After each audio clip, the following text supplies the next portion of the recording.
Lembaga Penerbangan dan Antariksa Nasional 8 meminta masyarakat waspada atas potensi pembentukan badai di wilayah Depok, Jawa Barat.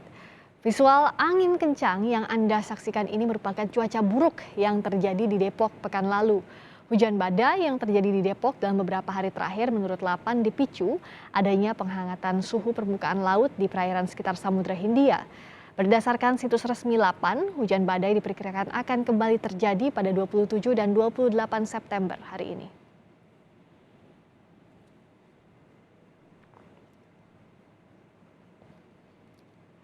Badan Meteorologi, Klimatologi, dan Geofisika meminta masyarakat waspada akan terjadinya cuaca ekstrim seperti angin kencang dan puting beliung.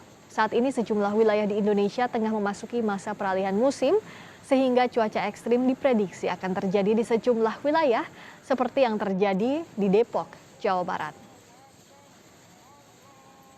Periode transisi seperti sekarang ini, potensi cuaca ekstrim seperti hujan lebat, hujan yang disertai dengan kilat, petir, dan angin kencang, lalu hujan es dan puting beliung memang kerap terjadi, di mana faktor ketidakstabilan atmosfernya yang cukup tinggi, kemudian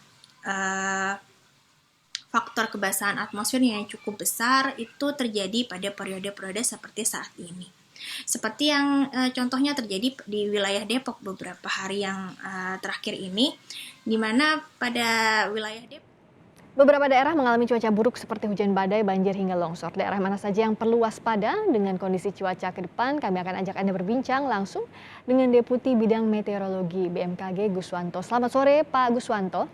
Selamat sore, Friska. Kita lihat cuaca akhir-akhir ini buruk di sejumlah daerah, ada hujan angin, ada banjir, bahkan longsor.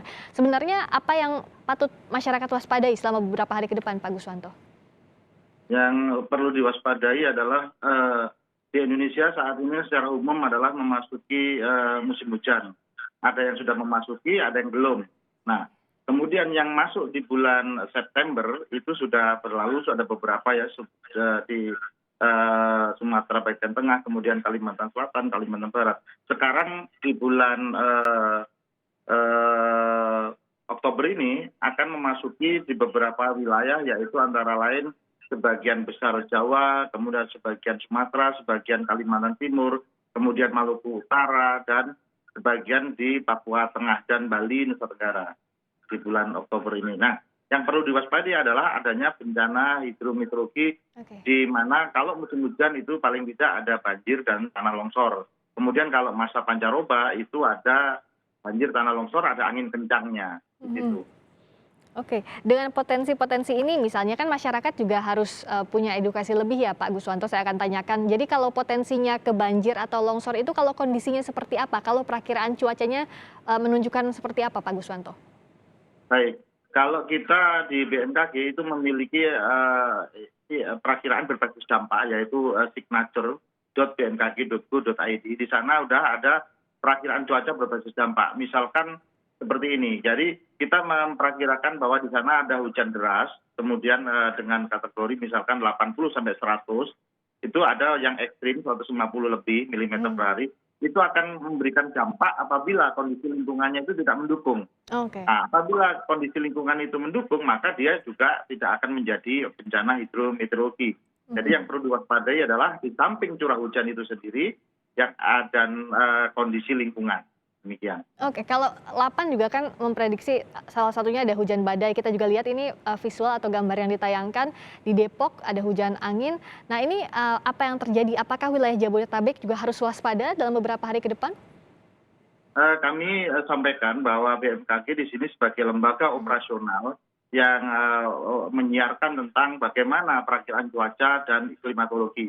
Kemudian kita sampaikan kalau tanggal 23 yang terjadi yang lalu itu memang hujan lebat, kilat dan petir disertai angin kencang. Karena disebabkan adanya pemanasan. Namun yang tanggal 27, 28 itu lebih cenderung lebih kecil. Jadi tidak yang badai dan sebagainya. Barangkali mungkin perlu digunakan kalimat-kalimat yang menyejukkan. Jadi jangan membuat kalimat yang agak provokasi. Jadi artinya begini.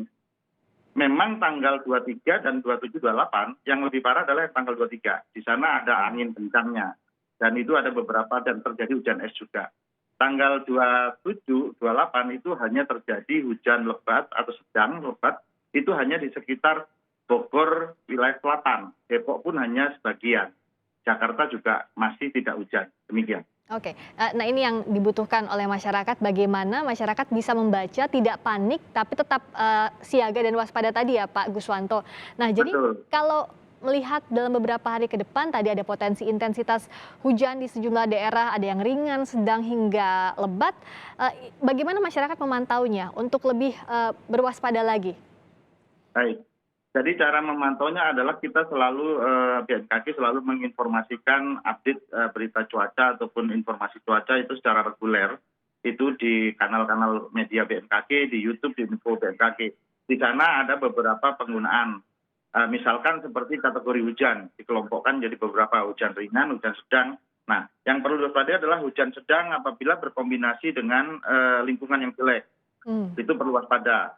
Ataupun hujan lebat kombinasi di bantaran sungai yang tidak bagus.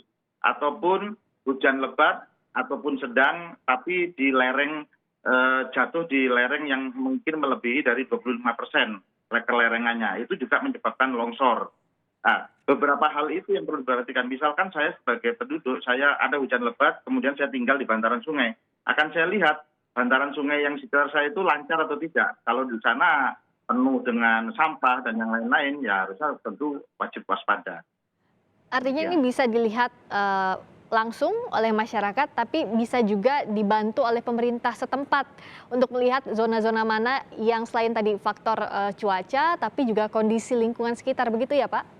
Betul, jadi pemerintah daerah mungkin lebih membantu BMKG untuk mensosialisasikan bagaimana kondisi informasi cuaca ini, dan dari pemerintah daerah menginformasikan kondisi-kondisi lingkungan yang daya tampung, daya dukungnya seperti apa. Demikian. Oke. Nah, kalau bicara soal intensitas hujan ini, yang patut dipantau berapa lama sekali? Karena kan tadi misalnya 1 sampai 3 hari ke depan, tapi selama berapa lama nih, selama masa peralihan atau bahkan ada yang sudah memasuki musim hujan, masyarakat harus lebih waspada lagi dengan kondisinya? Jadi kalau kita lihat BMKG mengeluarkan beberapa perakiraan cuaca, artinya untuk curah hujan. Misalkan seperti saat ini nanti tanggal 29 sampai tanggal 30 itu ada potensi dampak hujan lebat untuk dampak banjir bandang dapat terjadi di wilayah Sumatera Barat, ini posisi siaga, Kepulauan Riau juga siaga, Bengkulu siaga.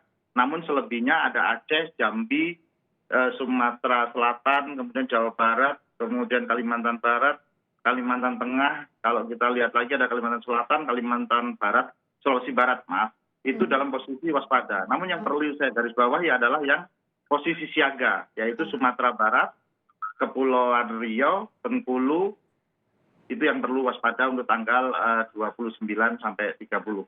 Oke, tadi sudah disebutkan daerah-daerahnya, masyarakat harus tenang tapi tetap waspada juga berdasarkan data, salah satunya dari BMKG ya, yang harus dipantau setiap harinya. Betul. Terima kasih atas waktunya sekali lagi Pak Guswanto, Deputi Bidang Meteorologi BMKG telah bergabung di Kompas Petang. Selamat sore. Selamat sore Priska, terima kasih. Terima kasih.